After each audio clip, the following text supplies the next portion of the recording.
Hello जी, कैसे आप लोग हो। तो आज की इस वीडियो में हम बात करने वाले हैं क्लास 10th में जो मैथ है, जो बहुत बड़ा बवंडर लगता है कि मैथ में कैसे परफॉर्मेंस बेस्ट करे कि हमारा मैथ में जो मार्क्स जो है बहुत बेहतर, यानी कि 95 आ जाए, 80 प्लस आ जाए, 95 प्लस आ जाए। तो ये एक बच्चों का सोच बना रहता है। तो मैं चाहता हूँ कि इस वीडियो में आपको प्रॉपर अच्छे ढंग से चार्ट के साथ समझाऊं, लिख के समझाऊं, ताकि आपको मैथ में कभी भी कोई दिक्कत ना आए और आप थोड़ा सा पढ़ करके भी मैथ में अच्छा से अच्छा नंबर ला सकते हैं और अपने रिजल्ट को बहुत बेस्ट बना सकते हो। देखिए, सबसे पहली बात है, इतिहास गवाह रह चुका है कि जो जो बच्चे फेल हो चुके हैं उनका मार्कशीट आप जब देखोगे तो मैं समझता हूं कि 90% ऐसे बच्चे होंगे जिनका मैथ में 30 से कम नंबर आया होगा। अब जाहिर सी बात है, 30 नंबर से कम नंबर आना मतलब वो फेल की कैटेगरी में जाता है। ठीक, कोई भी एक सब्जेक्ट में 30 नंबर से कम नंबर आ जाएगा तो फेल हो जाओगे। तो वैसे सबसे ज्यादा जो है चांसेस जो बनता है मैथ में बनता है, ठीक है ना। तो मैं आपको डायग्राम के माध्यम से कॉपी में आपको मैं बताने वाला हूँ कि कैसे क्या करना होगा, कैसे मुझे पढ़ना होगा, कितना चैप्टर पढ़ना होगा, है ना, कौन कौन सा विषय पढ़ना, कौन कौन सा चैप्टर पढ़ना पड़ेगा और कौन सा चैप्टर ज्यादा वजनदार होता है, ज्यादा कम होता है, ठीक है ना। इसके बारे में बात करेंगे ताकि आप भी इस पे थोड़ा डेडिकेशन करो और इस पे थोड़ा ज्यादा मेहनत करो ताकि आप जो है अच्छे खासे नंबर ला सकते हो। ओके, तो आइए हम आपको कॉपी पे ले चलते हैं और कॉपी पे ले जाने के बाद हम आपको लिख लिख के समझाते हैं कैसे क्या करना होगा। ओके, ध्यान पूर्वक वीडियो को देखिएगा, पूरी वीडियो देखिए, तभी आपको समझ में आएगा, 100% समझ में आएगा। जब समझ में आ जाएगा तो नीचे कमेंट कीजिएगा प्यारा सा और वीडियो को लाइक कीजिएगा। आइए देखते हैं कॉपी में। पहली बात मैं करता हूँ सिलेबस का, मैथ का क्या सिलेबस है। ओके, तो मैथ में हमको लगभग सभी चैप्टर पढ़ना पड़ेगा, जैसे रियल नंबर हो गया, है ना, पॉलिनोमियल यानी कि बहुपद हो गया, त्रिकोणमिति, सभी चैप्टर को हमको पढ़ना पड़ेगा, एक एक करके हर एक चैप्टर पढ़ना पड़ेगा जो आपके किताब में दिया हुआ है, वो सभी चैप्टर पढ़ना पड़ेगा। और ऐसा नहीं है कि 6 महीना हाफ ईयरली में कुछ चैप्टर पूछे जाएंगे, हाफ ईयरली में उसके बाद के चैप्टर पूछे जाएंगे। जैसे कि सीबीएसई वगैरह में होता है कि हाफ ईयरली जो एग्जाम होता है तो उसमें हाफ चैप्टर का एग्जाम हो जाता है और जब फाइनल होता है तो आधा चैप्टर के बाद वाला चैप्टर से सवाल पूछता है। लेकिन ऐसा बिहार बोर्ड में नहीं होता है कि पूरे चैप्टर से एग्जाम आता है बिहार बोर्ड में, ठीक है ना। चलो, तो और आपको मालूम है दूसरी बात यहाँ पे है कि जो पूछने का जो ढंग है, जो तरीका हमारे बिहार बोर्ड में है, वो क्या है कि 3 टाइप का सवाल आता है। एक तो आता है ऑब्जेक्टिव सवाल आता है जिसको हम लोग एमसीक्यू कहते हैं ना, एमसीक्यू यानी कि ऑप्शनल क्वेश्चन होता है। उसके बाद दूसरा टाइप का जो क्वेश्चन आता है वो आता है शॉर्ट क्वेश्चन, है ना, यानी कि लघु बोलते हैं, हिंदी में बोले लघु उत्तरीय प्रश्न है। एक आता है दीर्घ उत्तरीय प्रश्न है ना, दीर्घ उत्तरीय प्रश्न, लघु उत्तरीय प्रश्न आता है। तो ऑब्जेक्टिव में यहाँ पे कमाल की बात यहाँ पर ये जाने कि 100 क्वेश्चन पूछे जाते हैं और 100 क्वेश्चन में आपको सिर्फ और सिर्फ 50 ही बनाना है। बहुत अच्छी बात है। अगर आप सिर्फ 50 इस पे सिर्फ ऑब्जेक्टिव पर कमांड करते हो तो आपका 50 नंबर तो यूं ही आ जाएगा। अब लघु उत्तरीय की अगर बात करें तो टोटल एग्जाम में आएगा 30 क्वेश्चन और इसको आपको बनाना है मात्र 15 क्वेश्चन, यानी कि 2 नंबर करके होता है तो 15 दूनी 30 नंबर ऐसे ही हो जाएगा। और जो दीर्घ सवाल आता है वो 8 क्वेश्चन आएगा और 8 में आपको 4 बनाना है जो कि 5 नंबर का आता है, तो 4 पचे 20 नंबर। तो अगर आप दीर्घ जो बड़ा वाला आता है ना, जो एक एक पेज का बनता है, लंबा लंबा आंसर आता है, तो इससे अगर आपको डर लगता है तो अगर आप इसको साइड कर दो, है ना, सिर्फ आप इन दोनों पे ऑब्जेक्टिव और लघु पे अगर फोकस करो ना, और जाहिर सी बात जो ऑब्जेक्टिव में आता है वो लघु में भी आता है, सेम क्वेश्चन इसमें आता है, बस थोड़ा सा प्रोसेस हल्का सा बदल जाता है। तो थोड़ा सा ध्यान अगर देते हो तो आराम से 80 नंबर लाओगे। लेकिन अगर मैथ में अगर आपको फेल होने से बचना है तो खाली आप ऑब्जेक्टिव पे ध्यान दे दो, 50 नंबर यूं ही आ जाएगा। चलिए, ओके, तो ये आपको समझना है। अब आप किसी भी चैप्टर का, किसी भी ईयर का क्वेश्चन उठा लीजिए, आपको हर एक चैप्टर से इजी, देखिए क्वेश्चन एग्जाम में क्या होता है, 3 लेवल का एग्जाम होता है ना, एग्जाम में क्वेश्चन आता है। एक तो होता है हार्ड लेवल का क्वेश्चन आता है, एक होता है मीडियम, है ना, एक मीडियम लेवल का क्वेश्चन होता है, एक एकदम नॉर्मल यानी कि बोले तो इजी, एकदम इजी क्वेश्चन होता है।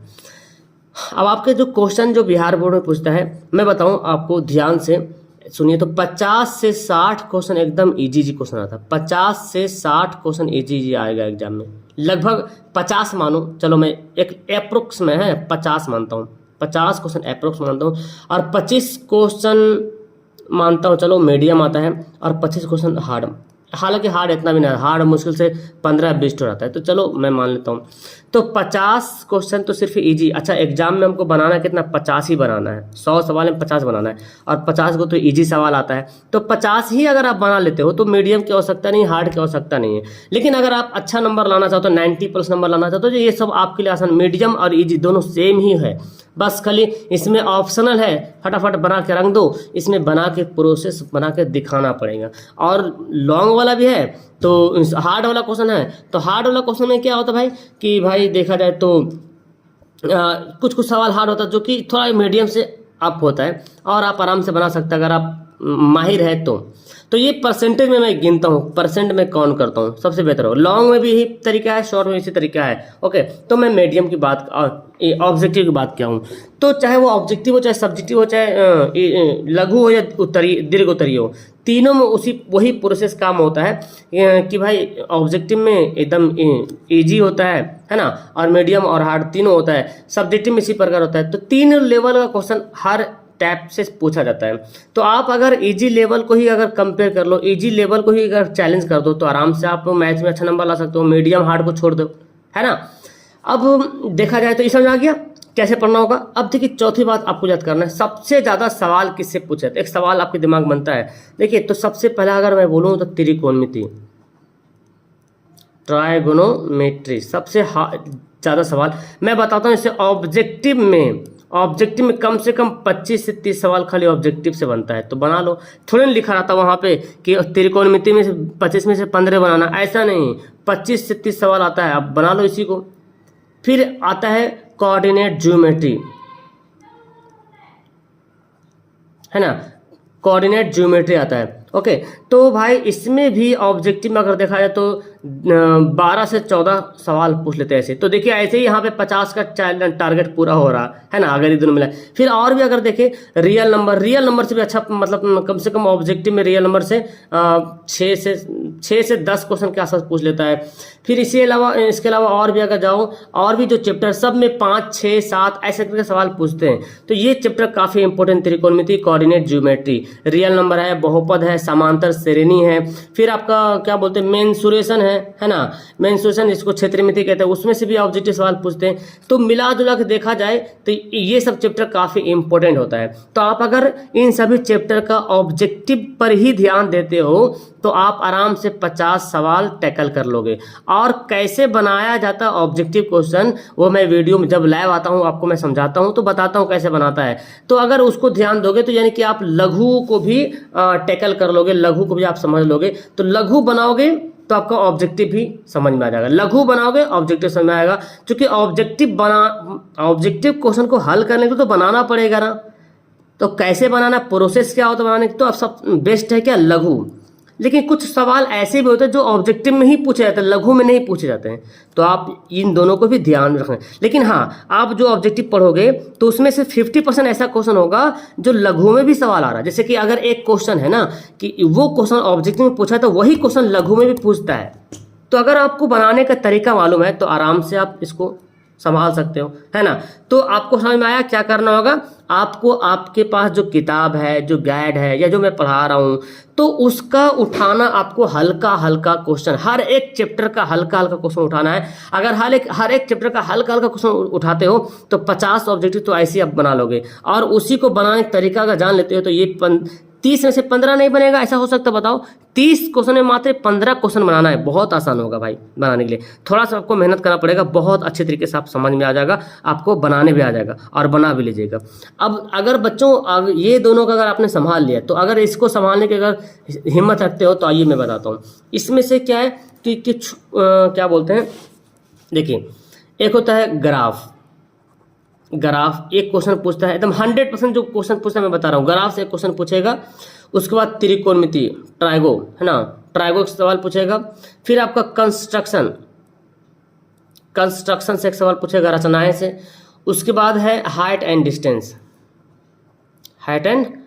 से सवाल पूछे। ये हालांकि सवाल 8 पूछेगा, लेकिन ये 8 में से ये 4 टॉपिक कंपलसरी रहेगा हर हाल में। आप किसी भी ईयर का उठा के देख लीजिए पेपर, क्वेश्चन पेपर, उसमें ये चारों दिखेगा। तो आप यही चारों पे कमांड बना लो भाई, अच्छा है ना।